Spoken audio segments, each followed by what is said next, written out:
ఈరోజు కూటమిలో భాగమై రాష్ట్రాన్ని పరిపాలన చేస్తున్న కూటమి ప్రభుత్వంలో తెలుగుదేశం పార్టీ ఎమ్మెల్యేలు ముగ్గురు అనంతపురం జిల్లా ఉమ్మడి జిల్లా చైర్పర్సన్ గారి ఛాంబర్లోకి వెళ్ళి ఆమె డిగ్నిటీని దెబ్బతీసే విధంగా ఆమె అనుమతి లేకుండా ఛాంబర్లోకి వెళ్ళి ఏ రకంగా మాజీ ముఖ్యమంత్రి వర్యులు వైఎస్ జగన్మోహన్ రెడ్డి గారి ఫోటోలను కింద పడేసి ధ్వంసం చేసి సిఈఓ గారిని భయభ్రాంతులకు గురి చేసి అక్కడ నిన్న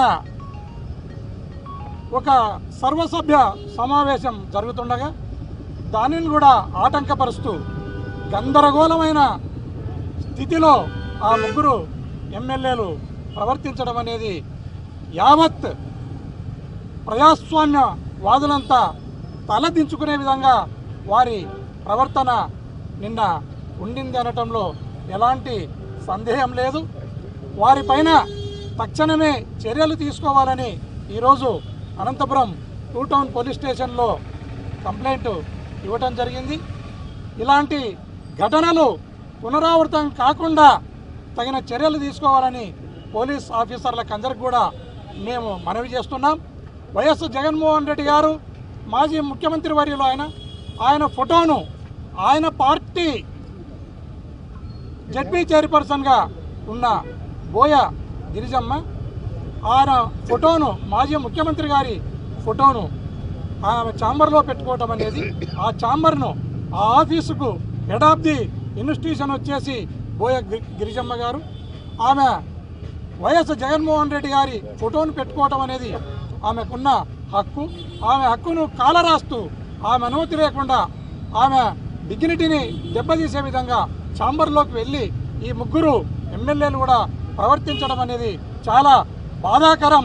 ప్రజాస్వామ్యం నిన్న ఖూనీ అయ్యిందని మనమందరం కూడా చెప్పుకోవాల్సిన పరిస్థితి దాపురించింది.